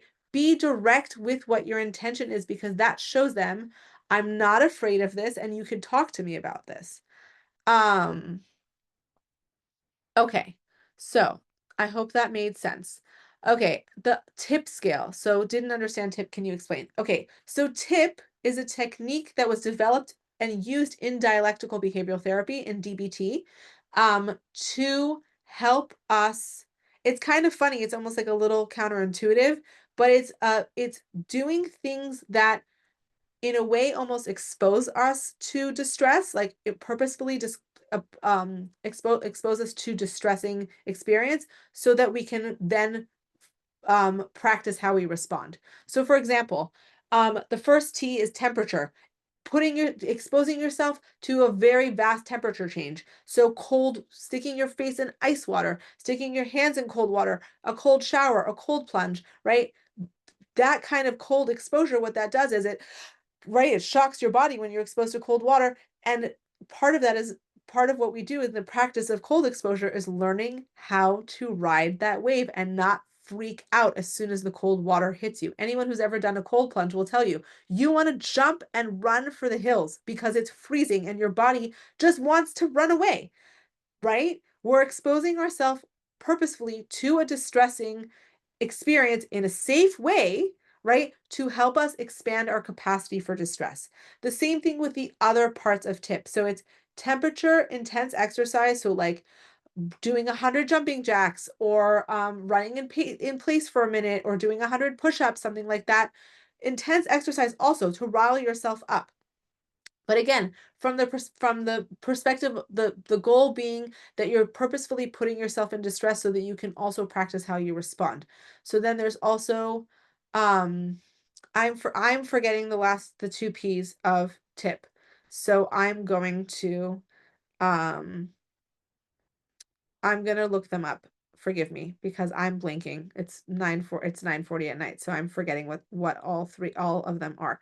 But it's temperature, intense exercise, paced breathing. So learning how to different breathing techniques that you practice when you're not in distress, right? You practice them proactively so that when you are in distress, you're more likely to use them. The way I like to describe these skills with tip, it's like putting on practicing the tip skills is like putting on a helmet and elbow and knee pads before you ride a bike, right? Like you don't wait until you're falling off the bike to be like, oops, where's my helmet? Let me put it on, right? So in the same way, practicing paced breathing, practicing like so there's something called like alternative nostril breathing where you breathe in through one nostril and then you exhale through the other, or box breathing is really popular. Doing something like that when you're not in distress, teaching your really what you're doing is you're teaching your brain that it has another way to respond besides for the way that it knows how to do now, right?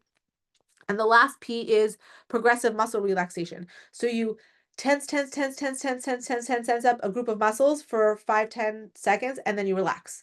And you tense, and you relax.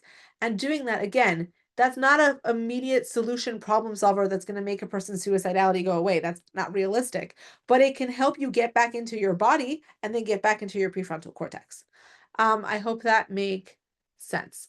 Okay, we have time for a few more questions. Um,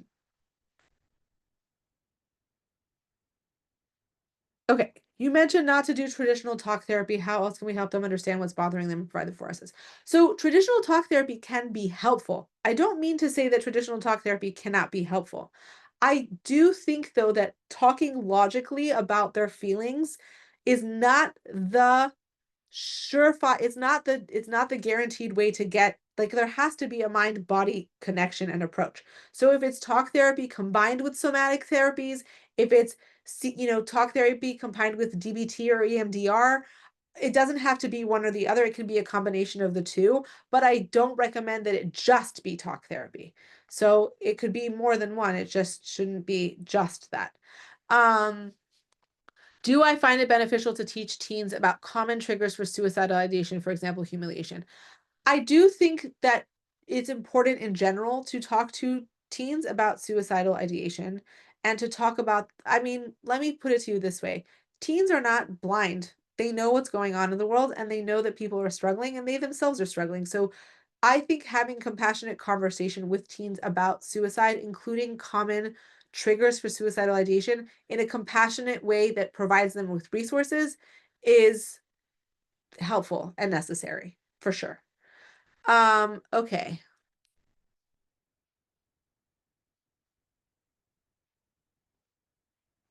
Okay.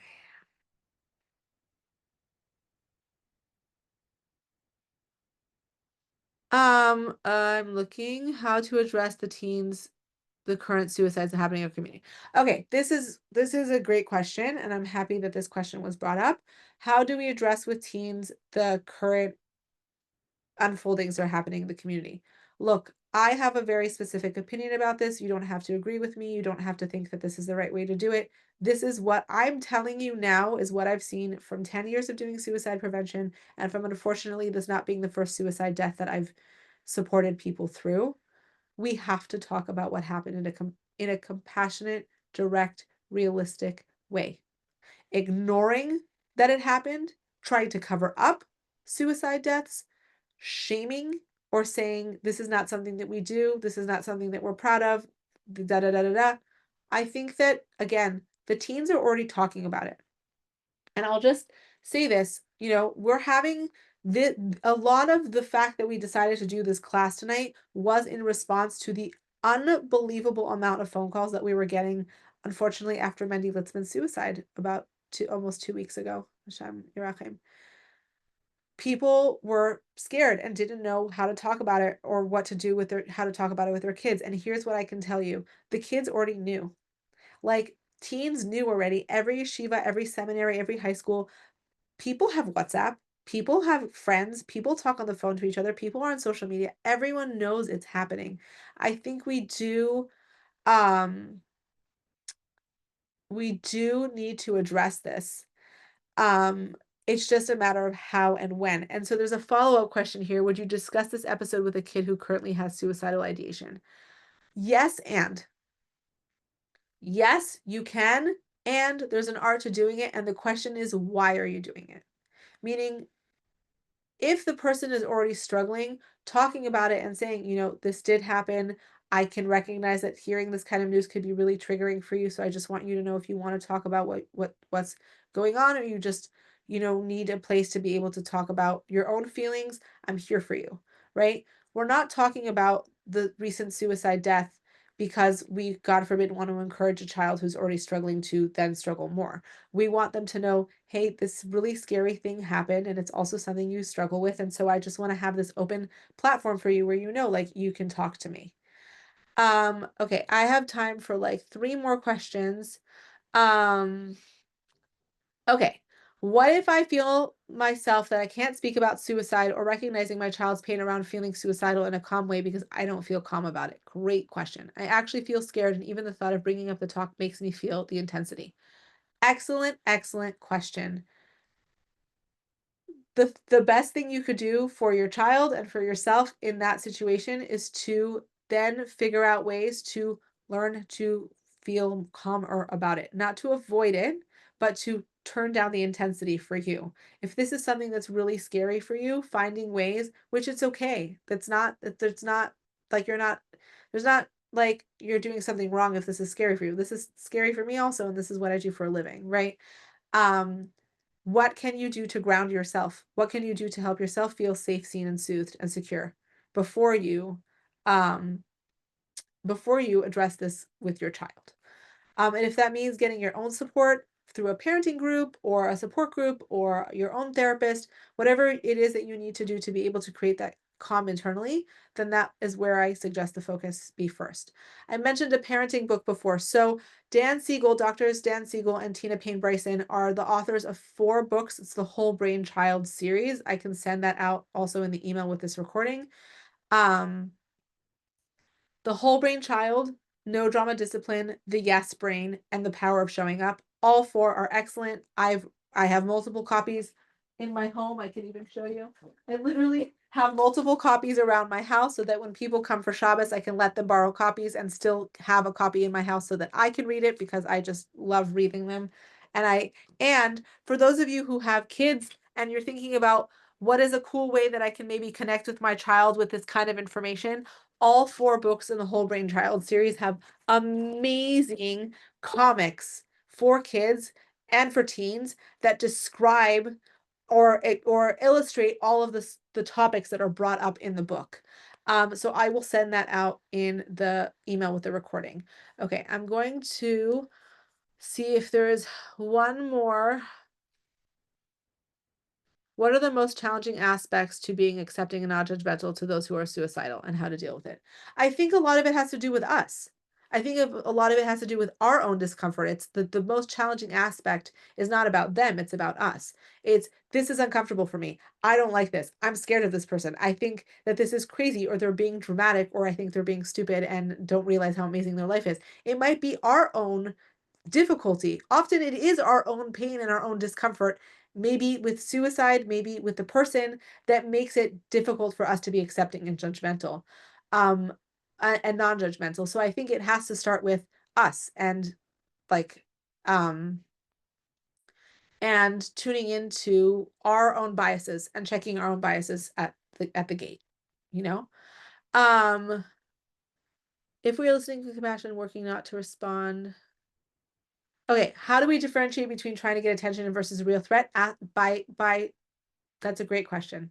Okay, so first thing I will say on this, if you know a child or an adult who is using threats of suicide as a way of seeking attention, then you need to ask yourself why.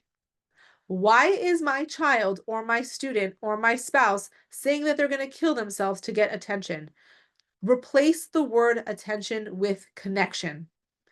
They are connection seeking. They need something. And for some reason, this is the only way that they know how to have that need met. So differentiating between if it's attention versus a real threat, part of it is asking them, do you have a plan to kill yourself?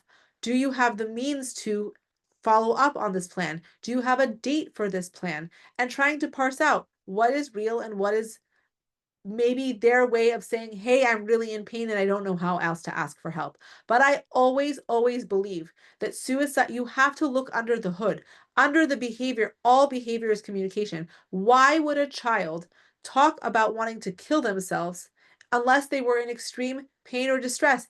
And even if they do not want to, that for some reason is their way of trying to seek connection with you or with an adult in their life or with a person in their life. Okay, I'm going to see if there is any other question. Um, okay. I know that self-harm behaviors are different from suicide, but how can we tell the difference practically? Okay, that's a great question. And the truth is that it's going to vary person by person and scenario by scenario. Some people who are experiencing suicidal ideation do cope by self-harming. So they will cope by hurting themselves. Um, some people who cope with their difficulties through self-harm are not thinking about suicide. I think the way we tell the difference practically is, again, it comes back down to that whole space holding, that listening, the four S's, the really trying to understand who are you and what's going on, and I'm being here for you without um judgment. Okay. I am going to I'm going to formally close the question period. However, if you have a question if you asked a question that was not addressed tonight, if you have a question that if you have a question that I did not address, if you have a question that you did not bring up, you are welcome to email us info@thelongshortroad.com. You can also visit our website or check us out on Instagram. I am so grateful to all of you for being here and for taking the time to learn this information. And I hope that you gained valuable skills. And I hope that you never have to use these skills for crisis, that you could use these skills for alternative forms of connection and for proactive connection. Um, Please remember to be kind to everyone around you. Everyone you know is going through something you know nothing about. And be kind to yourself also. Don't forget to lead with kindness for yourself. A recording will be sent out in the coming days with all of the things that I mentioned in this recording that I will share. So, lists of books and additional resources. If you need support, you can reach out to our warm line 484-474-0544. Please remember that it's not a 24/7 emergency service, and we receive, depending on the call volume, calls are received in the order, answered in the order that they're received, and depending on the call volume, it may sometimes take up to 3 days. But we are here and we are, want to offer support to all of you and to our community. Thank you all so much for being here. Thank you for taking your time to learn about how you can be part of a community that saves lives. And we should all only know good things and good news. Thank you all so much. Have a beautiful night.